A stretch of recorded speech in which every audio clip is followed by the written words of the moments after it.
Hello मेरे प्यारे साहिलियंस, आपका स्वागत करता हूं अपने इस क्लास में। आज का क्लास कौन सा सर? हिंदी। हिंदी में हम लोग पढ़ रहे दिनगत भाग 2 क्लास 12 का। चैप्टर नंबर हमारा 2 है। बातचीत के बाद दूसरा नंबर चैप्टर कह रहा है उसने कहा था। क्या चैप्टर का नाम है? उसने कहा था चैप्टर का नाम है हमारा। सर उसने कहा था कि लेखक कौन है? उसने कहा था कि लेखक कौन है? पीछे देख रहे हैं आप लोग। बस चंद्रधर शर्मा गुलेरी। क्या नाम है उनका? चंद्रधर शर्मा गुलेरी। इसमें एक बहुत ही बेहतरीन कहानी है, एक प्यार की कहानी जो प्राप्त नहीं होती है, लेकिन उसके वायदे के लिए वो अपनी जान दे देता है। अंतिम चरण में हम लोग 4 दृश्य कंप्लीट हो गया है। प्रथम दृश्य में एक बाजार का सीन दिखाया गया है जिसमें 2 बच्चे, ठीक है ना, 2 बच्चे, एक लड़का और एक लड़की मिलते हैं और ये कंटिन्यू कुछ दिन तक चलता है। फिर उसके बाद सीधे दृश्य दूसरा जो हो जाता है वो युद्ध का दृश्य होता है। फिर तीसरा भी दृश्य युद्ध का होता है। फिर उसके बाद ये चौथा दृश्य जो है ये भी युद्ध से फिर बचपन के बारे में बात करके समाप्त कर देता है। ओके, ये पांचवा दृश्य है। मृत्यु के कुछ समय पहले स्मृति बहुत साफ हो जाती है, यानी जिस समय में लोग मरने लगते हैं उस समय में स्मृति यानी यादें जो हो जाती है, बहुत बातें याद आने लगती हैं कि उसने जीवन में क्या किया, क्या क्या था, सब कुछ दिमाग में आने लगता है। तो मृत्यु के कुछ समय पहले स्मृति बहुत साफ हो जाती है। जन्म भर की घटनाएं एक एक करके सामने आती है। सारे दृश्य के रंग साफ होते हैं। समय की धुंध बिल्कुल उन पर से हट जाती है। लहना सिंह 12 वर्ष का है। फिर से ये कहां पे चले गए? उसके बचपन में। लहना सिंह कितने वर्ष का है? 12 वर्ष का। अमृतसर में मामा के यहाँ आया हुआ है, दही वाले के यहाँ, सब्जी वाले के यहाँ, हर कहीं उसे एक 8 वर्ष की लड़की मिलती है, वही सूबेदारनी की पत्नी, सूबेदार की पत्नी। ठीक है। जब वह पूछता है तेरी कुर्माई हो गई, तब धत कहकर वह भाग जाती है। एक दिन उसे वैसे ही पूछा तो उसने कहा हाँ कल हो गई। देखते नहीं है रेशम के फूलों वाला सालू। सुनते ही लहना सिंह को दुख हुआ, क्रोध हुआ, और क्यों हुआ ये नहीं पता। ठीक है ना? क्यों हुआ? क्योंकि शायद वो मन मन में उसे प्यार करने लगता है और चाहता है कि उसे शादी हो, लेकिन जब उसकी कुर्माई हो गई तो वो अब किसी और की हो चुकी है। अब दृश्य को, जैसे ये दृश्य को देने के बाद फिर कहता है वजीरा सिंह पानी पिला दे। कौन कह रहा है? लहना सिंह, कि उसको गोली लगी हुई है। 25 वर्ष बीत गए। अब लहना सिंह नंबर 77 राइफल में जमादार हो गया। इंपॉर्टेंट लाइन है, ये पूछेगा एग्जाम में। लहना सिंह किसमें जमादार था?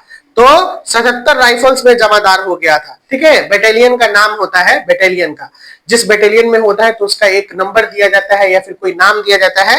तो लहना सिंह अब नंबर 77 राइफल्स में क्या हो गया है? जमादार। उस 8 वर्ष की कन्या का ध्यान ही न रहा, न मालूम वह कभी मिली थी या नहीं। 7 दिन की छुट्टी लेकर जमीन के मुकदमे की पैरवी करने वह अपने घर पे गया था। वहां रेजिमेंट के अफसर की चिट्ठी मिली कि फौज लाम पर जाती है, यानी फौज अब जा रही है लाम पे, यानी युद्ध पे जा रही है, फौरन चले आओ। साथ ही सूबेदार हजारा सिंह की चिट्ठी मिली कि मैं और बोधा सिंह भी लाम पर जाते हैं, लौटते समय हमारे घर होते जाना, साथ चलेंगे। सूबेदार यानी वो लोग भी लाम पे जा रहा था और लहना सिंह भी। तो इसे पता नहीं था कि रियली वो सूबेदारनी का घर है। समझ में आ रहा है ना? यहाँ पे अभी तक सूबेदार का गांव रास्ते में पड़ता था और सूबेदार उसे बहुत चाहता था। यानी जो बेहतरीन होता है उसे लोग कनेक्ट हो जाते हैं, जल्दी उससे जुड़ते हैं। तो लहना सिंह को सूबेदार चाहता था, तो सूबेदार बोला कि तुम मेरे घर पे आ जाना, साथ में हम लोग चलेंगे। लहना सिंह सूबेदार के यहाँ पहुंचा। जब चलने लगे तब सूबेदार बेरे में से निकलकर आया। बोला लहना सिंह सूबेदारनी तुमको जानती है, बुलाती है, जाओ जा मिल आ। अब सूबेदारनी क्या समझा? सूबेदारनी कैसे मुझे जानती है? ठीक है ना, सूबेदारनी कैसे मुझे जानती है? लहना सिंह भीतर पहुंचा। सूबेदारनी मुझे जानती है? कब से? लहना सिंह सरप्राइज हो गया, कब से जानती है? रेजिमेंट के क्वार्टर में तो कभी सूबेदार के घर के लोग नहीं रहे हैं। दरवाजे पर जाकर मत्था टेकना कहा। असीस सुनी, लहना चुप। ठीक है, दरवाजे पर जाकर मत्था टेकना कहा। असीस सुनी, लहना सिंह चुप हो गया। लहना सिंह जब ये आवाज सुना तो चुप हो गया। मुझे पहचाना नहीं? तेरी कुर्माई हो गई। अब यहाँ पे उसको याद आया, अरे तेरी के तो बिछड़ा हुआ प्यार था। ठीक है ना, बचपन का प्यार भूल नहीं जाना रे, गाना था ना, भूलिए। धत कल हो गई, देखते नहीं रेशमी बूटे वाला सालू। अमृतसर में भावों की टकराहट से मूर्छा खुली। यानी जब ये भाव टकराए तो फिर उसको ध्यान में आया कि ध्यान नहीं था, अरे ये तो वही लड़की है जिससे मैंने पूछा था कि तेरी कुर्माई हो गई। करवट बदली, पसली का घाव बह निकला। यानी ये जो है ना मूर्छा खुली, मतलब सब सोच रहा है मृत्यु के शैया पर सवार है, यानी अब मरने वाला है, और उसी समय में ये सारी यादें उसको आ रही है सैया पर। तो वो करवट फिर लेता है क्योंकि खून का घाव बढ़ते जा रहा था। वजीरा पानी पिला दे, उसने कहा था। ये क्या आया? उसने कहा था। ठीक है ना? क्या कहा था? कि कुछ भी नहीं, वजीरा पानी पिला दे, तो ये बोला। उसने कहा था यानी मेरे पति और बच्चे की रक्षा करना, ये लाइन आया, उसने कहा था। स्वप्न चल रहा है, यानी सपना देख रहा है। सूबेदारनी कह रही है, मैंने तेरे को आते ही पहचान लिया। एक काम कहती हूँ, मेरे तो भाग फूट गए। सरकार ने बहादुरी का खिताब दिया है, लायलपुर में जमीन दी है, आज नमक हलाली का मौका आया है। यानी जो वहां के ऐसी थे सरकार जिस समय में चलाते थे, अंग्रेजी शासन ही था, तो बहुत जगह पे जमीन दे दिया, प्लस सब चीज दे रहा है, तो उसको नमक चुकाने का कर्ज है ना, ये बोल रही है सूबेदारनी। पर सरकार ने हम तिमियों को घघड़िया पलटन क्यों बना दी? जो मैं भी सूबेदार जी के साथ चली जाती। एक बेटा फौज में भर्ती हुए उसे ही 1 वर्ष हुआ है। बेटा कौन? बोधा सिंह। उसके पीछे 4 और हुए पर एक भी नहीं जिए, यानी एक हुआ लेकिन उसके पीछे 4 और आए लेकिन जिया नहीं। सूबेदारनी रोने लगी, अब दोनों जाते हैं मेरे भाग। तुम्हें याद है ना, एक दिन टांगे वाले का घोड़ा दही वाले की दुकान के पास बिगड़ गया था, तुमने उस दिन मेरे प्राण बचाए थे, यानी खींच के बचाया था, प्राण बचाए थे। आप घोड़े की लातों में चले गए थे और मुझे उठाकर दुकान के तख्ते पर खड़ा कर दिया था। ऐसे ही इन दोनों को बचाना, यह मेरी भिक्षा है, तुम्हारे आगे मैं आंचल पसारती हूँ, ऐसे करके।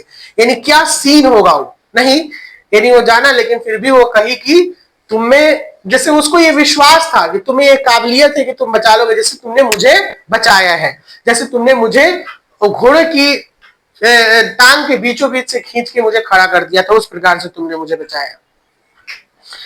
रोती रोती सूबेदारनी ओबड़ी में चली गई, मतलब ओबड़ी, वहां पर लहना भी आंसू पोंछता हुआ बाहर गया। वजीरा सिंह पानी पिला दे, उसने कहा था। अब अंतिम चरण पे है हमारा, ठीक है, यानी ये दृश्य खत्म हो गया। वो यादें जो थी स्वप्न के अकॉर्डिंग उसको आ रही थी, अब आया अंतिम दृश्य। लहना का सिर अपनी गोद में रखे वजीरा सिंह बैठा है, जब मांगता है तब पानी पिला देता है। आधा घंटे तक लहना चुप रहा, फिर बोला, कौन? कीरत सिंह। लहना चुप रहा, फिर उसके बाद कौन कहता है? कौन? कीरत सिंह। वजीरा ने कुछ समझकर कहा, हाँ भैया, मुझे और ऊंचा कर ले, अपने पट पर मेरा सिर रख ले। वजीरा ने वैसे ही किया, मतलब वजीरा को, मतलब लहना को और थोड़ा सा ऊपर उठा के पट पर रख लिया, यानी आगे कहा, हाँ अब ठीक है, पानी पिला दे, बस अब के हार में यह आम खूब फलेगा। यानी जो अंतिम चरण में होता है, यानी कुछ कुछ याद करके बोलना, ठीक है, वही चीज ये बोले। चाचा भतीजा दोनों यही बैठकर आम खाना, जितना बड़ा तेरा भतीजा है उतना ही यह आम है। जिस महीने उसका जन्म हुआ था उसी महीने मैंने इसे लगाया था, आम का पेड़। वजीरा सिंह के आंसू टपक रहे थे, यानी ये किसको संबोधित किया? वजीरा सिंह के। वजीरा सिंह के बच्चे का जन्म जब हुआ था तब ये आम का पेड़ लगाया था लहना सिंह। तो कहा कि जितने बड़ा तुम्हारा बेटा होगा उतना दोनों को बैठ के तुम लोग खाना। और इसी बात को सुनकर वजीरा सिंह रोने लगा, आंसू टपकने लगे। कुछ दिन पीछे लोगों ने अखबारों में पढ़ा, क्या? फ्रांस और बेल्जियम 68वीं सूची मैदान में घावों से मरा, नंबर 77 सिख राइफल्स जमादार लहना सिंह। यानी उसे युद्ध में उसकी मृत्यु हो गई। अब पूछेगा तुमसे क्वेश्चन कि किसके बीच में लड़ाई चल रही थी? फ्रांस और बेल्जियम के बीच में। किसके बीच में? फ्रांस और बेल्जियम के बीच में। लहना सिंह कितना नंबर राइफल में जमादार था? 77 नंबर राइफल में।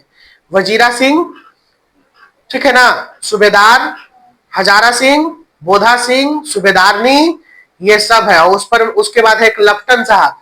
ये सारे नाम को आपको दिमाग में बैठा लेना और याद कर लेना, क्योंकि यही नाम से प्रश्न बनता है और इसी प्रश्न से आपके नंबर आएंगे। आज हो गया है चैप्टर कंप्लीट।